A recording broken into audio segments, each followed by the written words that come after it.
most of what people care about can be thought of as a skill, right? I mean, well-being is a skill. Not suffering unnecessarily is a skill. Regulating, noticing your emotional life and regulating negative emotion is a skill. The moment you begin practicing mindfulness, which is just learning to pay close attention to the nature of your experience. You're not adding anything to your experience. You're just noticing what it's like to be you moment to moment, but in a way that is not reactive. You're not grasping at what's pleasant or pushing what's unpleasant away. You're just, to make this concrete, let's say you have a fear of public speaking, right? So you're about to go out on stage and you feel anxiety.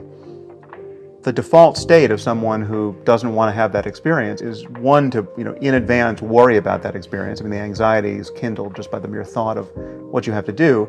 Then, once you feel the butterflies, you are at war with them, right? Your mind contracts around it. Like I see people do this all the time. They're relaxed. I'm unhappy. When am I? And you're talking to yourself. You're not noticing it because the thoughts just come up from behind you as fast as they can, and they seem to be you, right? You're identified with each thought that emerges in consciousness. And most people live their lives as though there's no alternative. We're not given a rule book for how to operate a human mind, right? And there's no place in a normal education where it's even indicated that there's an alternative here. And so we kind of stumble out into adulthood, more or less assuming that we'll always have the minds we have, and that really the only thing we can do to really upgrade our firmware is to just add new content. We can read books, we can develop interests, but there's nothing at the sort of root level of our emotional and cognitive life that can change. And so mindfulness is a way of kind of dropping a little bit lower and realizing, so in this case, if you're feeling anxiety, there's actually a place from which you can just feel it, right? And be actually indifferent to it or anything else you could be feeling. Just notice that there's even an unpleasant sensation.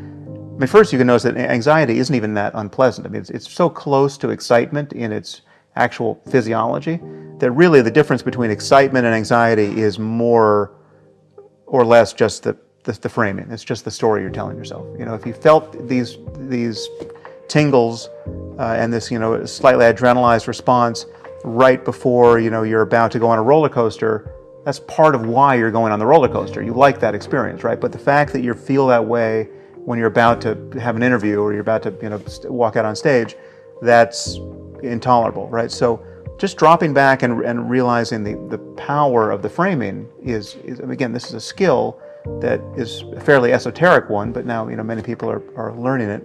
The secret's out, and it has immense utility because then you can realize that the half-life of negative emotions is incredibly short. One, you can actually be psychologically free even in their presence, right? Your freedom and your well-being isn't even predicated on getting rid of the physiology, right? Like it can still be there, but if you're not continually thinking about all the reasons why you should be anxious, the physiology dissipates very, very quickly. And that's true for anger, it's true for anything that is classically negative.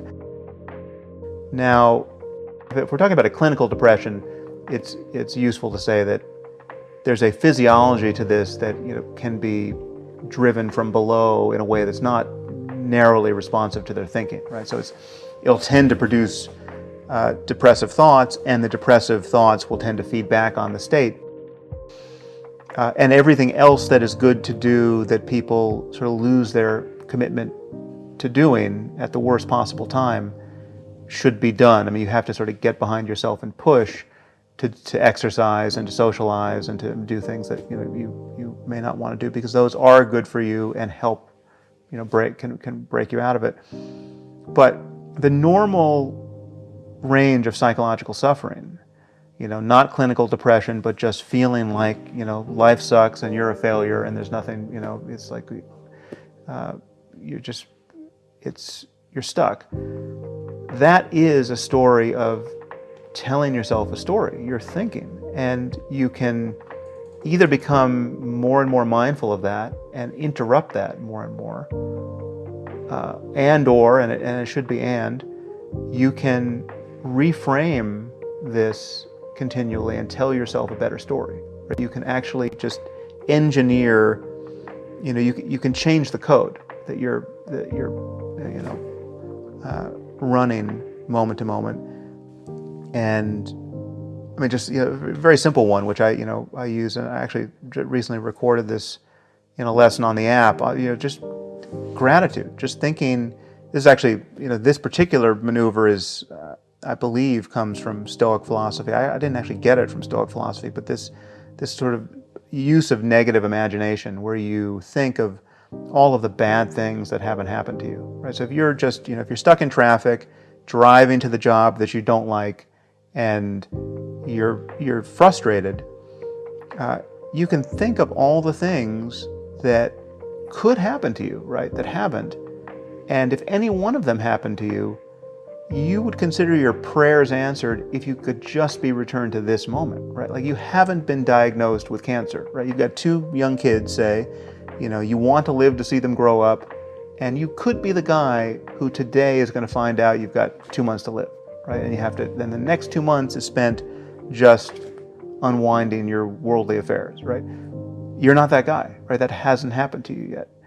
That's just more thinking, but it can have a profound effect. You can reframe your experience in a way that doesn't actually change anything material about your circumstance, and it can let the light in.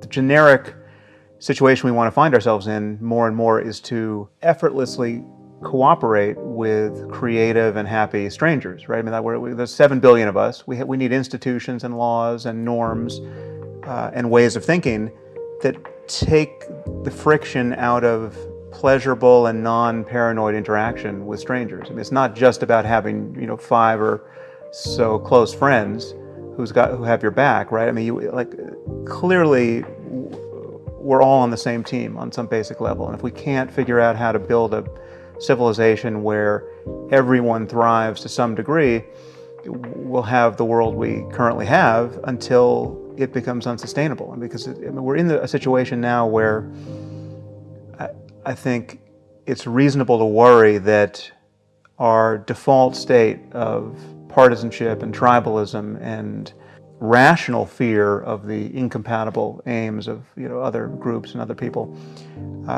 is unsustainable in the presence of more and more destructive technology. I think we have to get our act together psychologically and socially in a way that we haven't yet.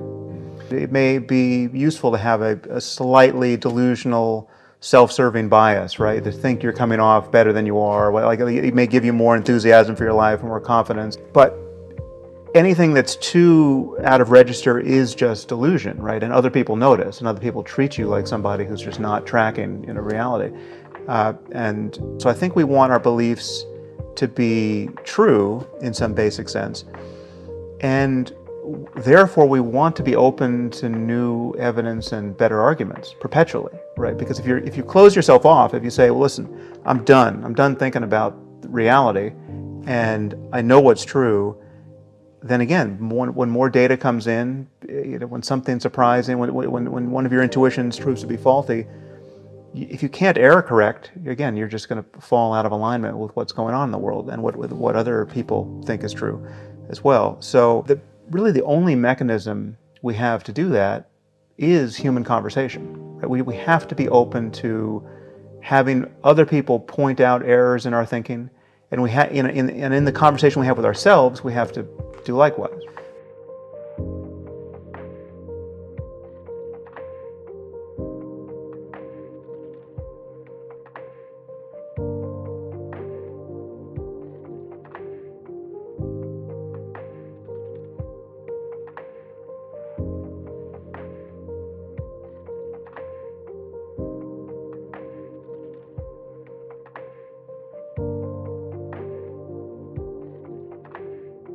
Many of the things that people think they want out of life, the ways they're keeping score about how good their lives are or aren't,